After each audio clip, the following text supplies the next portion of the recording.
Please listen to him sir. Thank you. मैं आपको धन्यवाद देता हूँ। सर, मुझे धन्यवाद देने से पहले ये भी ध्यान दीजिए कि मेरे पर आपके सदस्यों की कृपा रहे कि वो नियम माने।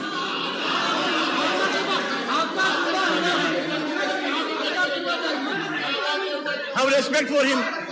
Have respect for him. हम इधर के कोई सदस्य भी,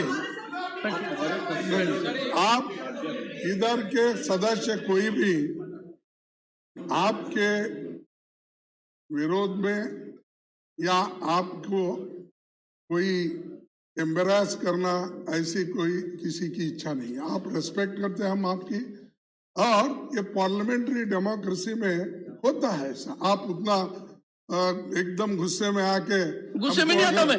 नहीं खड़गे जी, गुस्सा कभी नहीं करता मैं।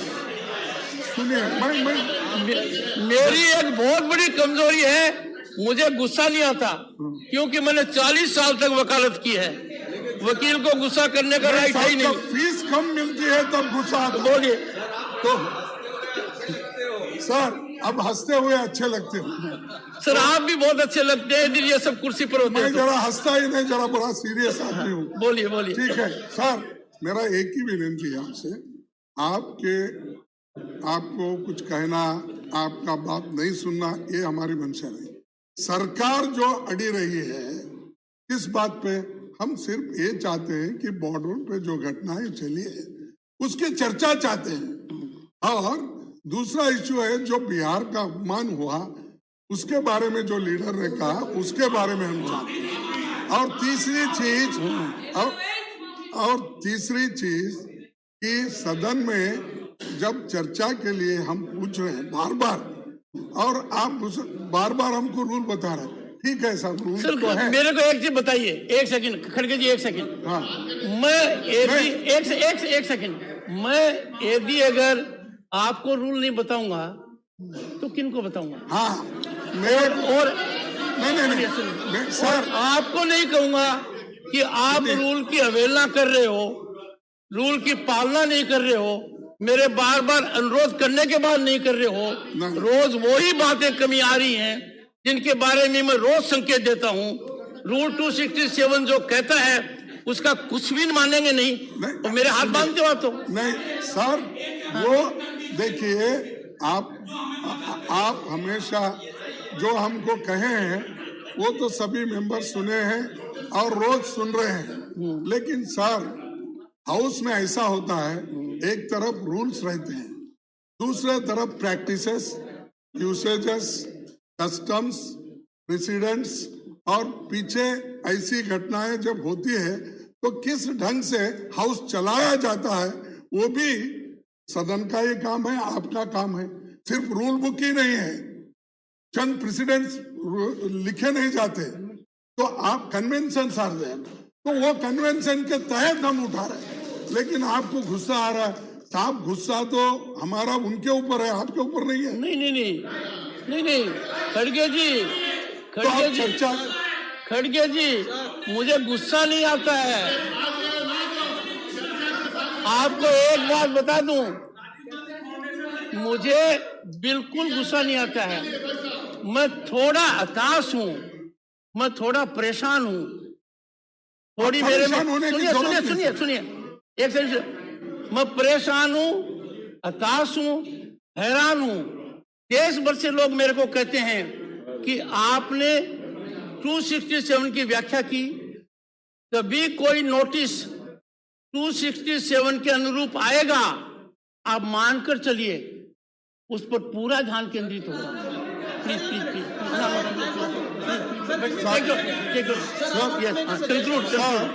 देश की रक्षा के लिए जब हम चर्चा चाहते हैं तो इससे बड़ा कोई और रूल नहीं होता। सभी रूल आप निकाल दे सकते हैं, और इसीलिए हम बार बार आपको दिक्कत हो रही होंगी। हम हरासमेंट तो नहीं कहेंगे, लेकिन बार बार अपनी बात रखने से आप जरा परेशान हो रहे हैं। परेशान हो रहा हूँ, मैं हैरान हो रहा हूँ। नहीं, हैरान हो रहा हूँ। तो आपने हमको कहा कि मुझे और लीडर ऑफ द हाउस को अंदर बुलाएंगे, बात करेंगे। सर, ये अंदर बात करने का नहीं, ये पूरे दुनिया को मालूम होना, देश को मालूम होना और सारे लोगों को मालूम हुआ जिन्होंने हमको चुन के लाया, उनको सबको मालूम हुआ ये कमरे में बात करने की नहीं है, ये कोई सीक्रेसी नहीं है, ये देश के लिए है। चर्चा जरूरी है, चर्चा करना चाहिए, उसी के लिए हम ठहरे हैं और देश में एकता के लिए हम लड़ेंगे, देश के हिफाजत के लिए लड़ेंगे। हम नौजवानों के साथ, हमारे जवानों के साथ है, हमारे मिलिट्री के साथ है, भारत के लोगों के साथ है। आप हमको अलग मत कीजिए, वो पैट्रियट समझ के उनके तरफ मत देखिए, उससे भी ज्यादा पैट्रियट इधर। धन्यवाद।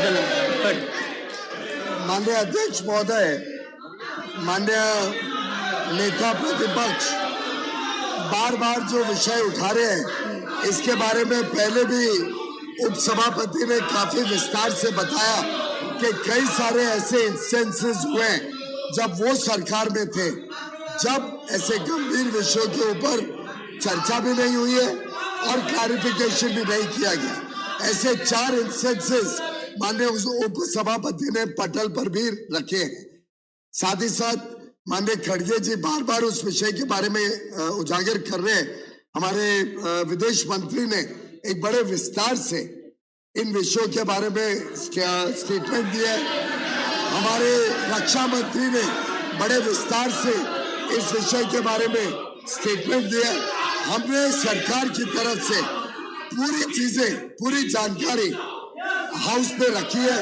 विदेश मंत्री ने तो जो सवाल प्रमोद तिवारी जी ने उठाए थे उसका भी जवाब दिया था। मैं समझता हूं कि कुछ विषय ऐसे होते हैं जो जितना ज्यादा यहाँ उजागर होंगे तो फिर याद आएगा कि 1962 में एक उन्हीं की पार्टी के प्रधानमंत्री ने इसी सदन में कहा था कि ये क्या, उसमें क्या दिक्कत है अगर जम्मू कश्मीर का एक बड़ा इलाका हमारे देश से अलग हो गया, वहां तो एक पीस ऑफ घास भी नहीं उगती है। और इन्हीं के कांग्रेस के माननीय सदस्य ने कहा कि उनके सिर पे एक भी बाल नहीं उगता तो क्या उसको भी काट के चीन को दे देंगे। ये उन्हीं के समय, उन्हीं के प्रधानमंत्री के कहे हुए वक्तव्य का उनके मेंबर ने कहा कि मेरा सर काट के क्या चाइना को दे देंगे। इन्हीं के विदेश मंत्री का वक्तव्य है 38,000 किलोमीटर भारत की भूमि, 38,000 किलोमीटर।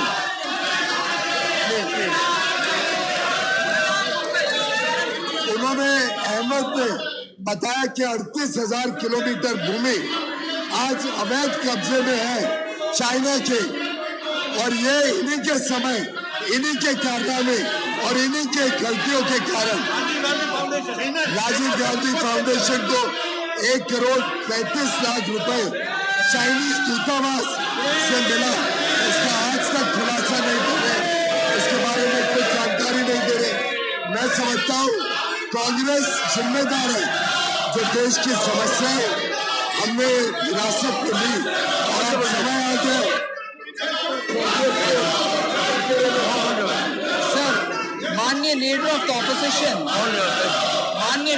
ऑपोजिशन सेस आप जब बुला रहे हैं कमरे में बात करेंगे लीडर ऑफ द हाउस के साथ, उसको बोल रहे हैं नहीं ये सब इधर बात करना है।